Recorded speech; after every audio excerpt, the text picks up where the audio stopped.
dispiriting. How can elected officials rage about deficits when we propose to spend money on preschool for kids, but not when we're cutting taxes for corporations? How do we excuse ethical lapses in our own party, but pounce when the other party does the same thing? It's not just dishonest, this selective sorting of the facts. It's self-defeating. Because, as my mom used to tell me, reality has a way of catching up with you.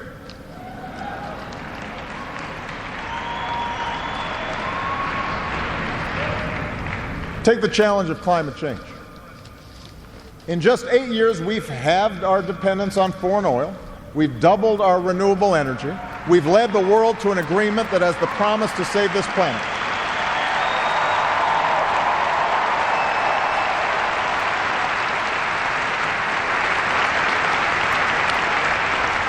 But without bolder action, our children won't have time to debate the existence of climate change. They'll be busy dealing with its effects. More environmental disasters, more economic disruptions, waves of climate refugees seeking sanctuary. Now, we can and should argue about the best approach to solve the problem. But to simply deny the problem not only betrays future generations, it betrays the essential spirit of this country, the essential spirit of innovation and practical problem solving that guided our founders.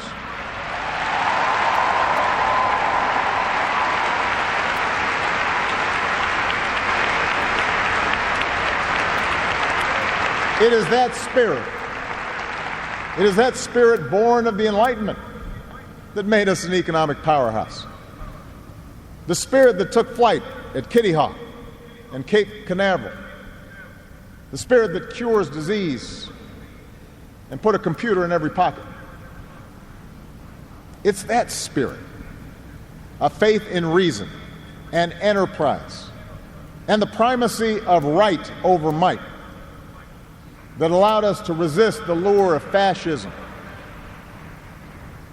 and tyranny during the Great Depression, that allowed us to build a post-World War II order with other democracies, an order based not just on military power or national affiliations, but built on principles: the rule of law, human rights, freedom of religion and speech and assembly, and an independent press.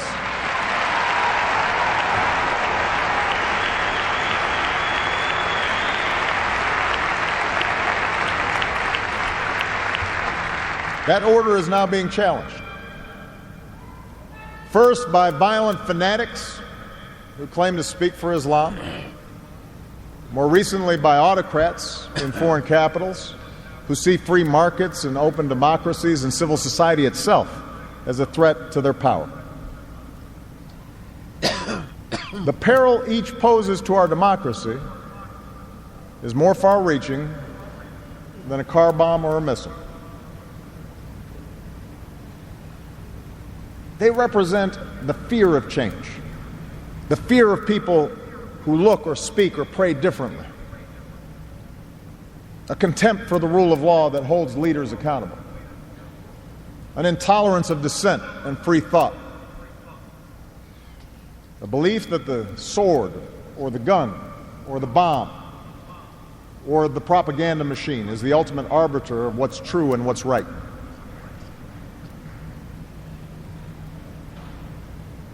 Because of the extraordinary courage of our men and women in uniform, because of our intelligence officers and law enforcement and diplomats who support our troops, no foreign terrorist organization has successfully planned and executed an attack on our homeland these past 8 years. And although Boston and Orlando and San Bernardino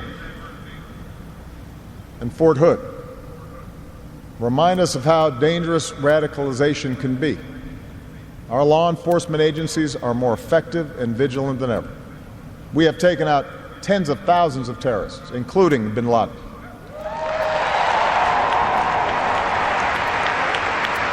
The global coalition we're leading against ISIL has taken out their leaders and taken away about half their territory. ISIL will be destroyed, and no one who threatens America will ever be safe. And to all who serve or have served, it has been the honor of my lifetime to be your commander-in-chief. And we all owe you a deep debt of gratitude.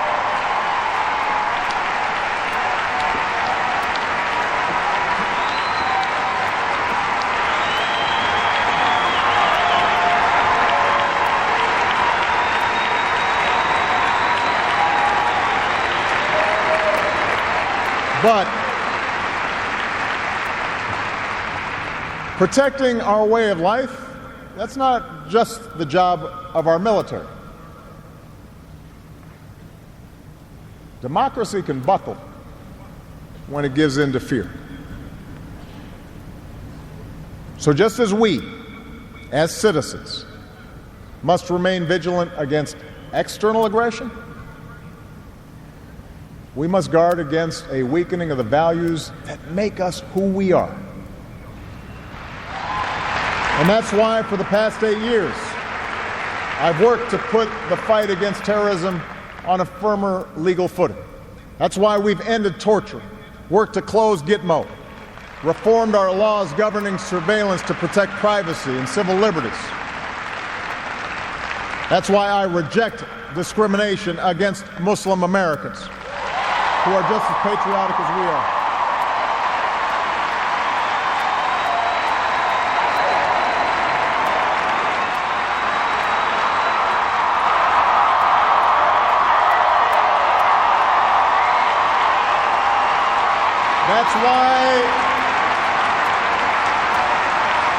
That's why we cannot withdraw.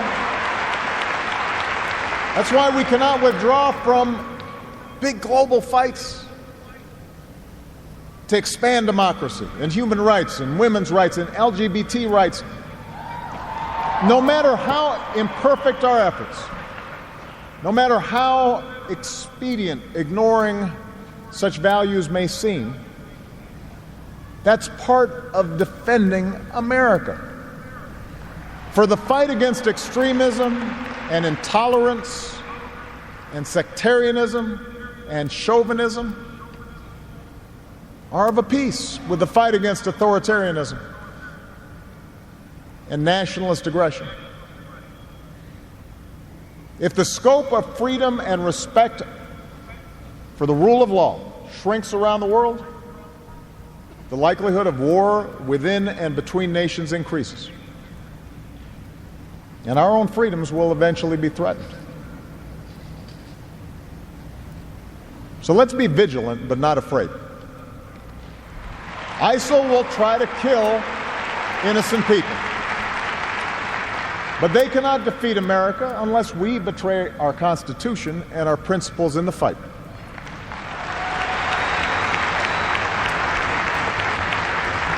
Rivals like Russia or China cannot match our influence around the world unless we give up what we stand for and turn ourselves into just another big country that bullies smaller neighbors.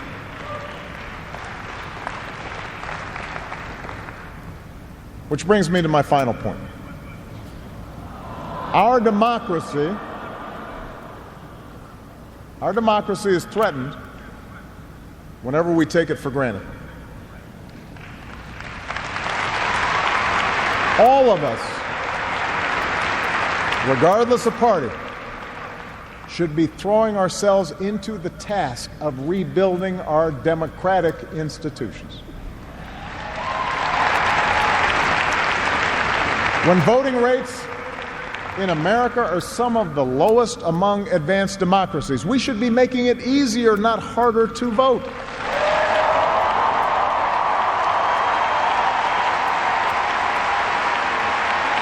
When trust in our institutions is low, we should reduce the corrosive influence of money in our politics and insist on the principles of transparency, and ethics in public service. When Congress is dysfunctional, we should draw our congressional districts to encourage politicians to cater to common sense and not rigid extremes.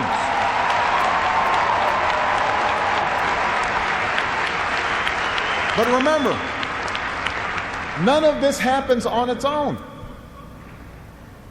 All of this depends on our participation, on each of us accepting the responsibility of citizenship, regardless of which way the pendulum of power happens to be swinging.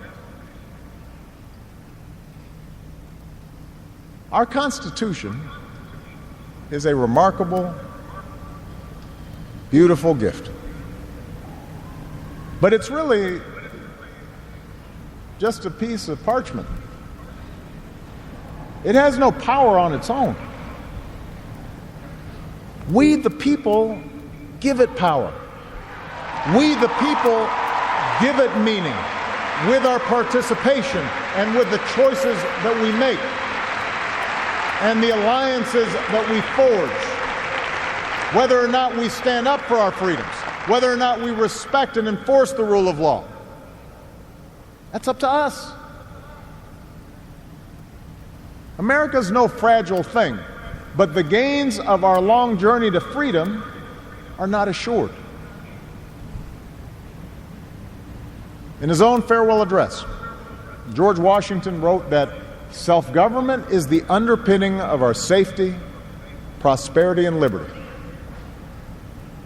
But from different causes and from different quarters, much pains will be taken to weaken in your minds the conviction of this truth. And so we have to preserve this truth with jealous anxiety that we should reject the first dawning of every attempt to alienate any portion of our country from the rest, or to enfeeble the sacred ties that make us one.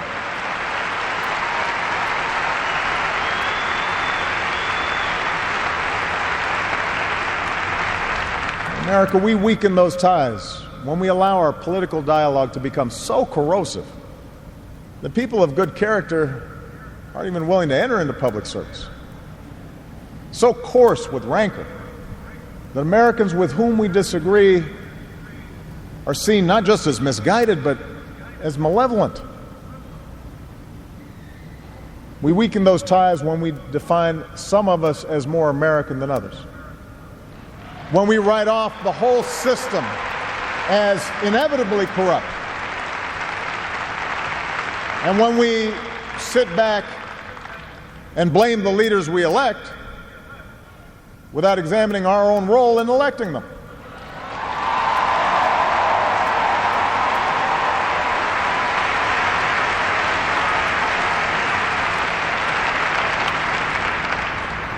It falls to each of us to be those anxious, jealous guardians of our democracy, to embrace the joyous task we've been given to continually try to improve this great nation of ours.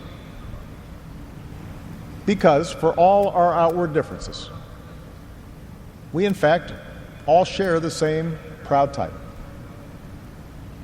the most important office in a democracy: citizen. Citizen.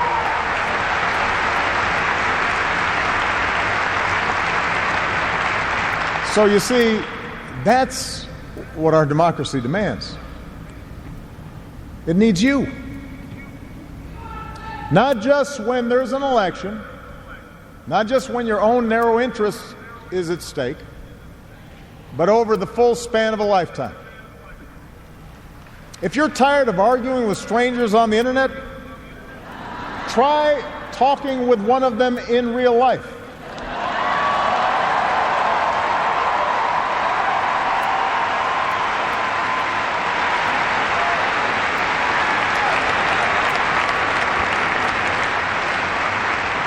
If something needs fixing, then lace up your shoes and do some organizing.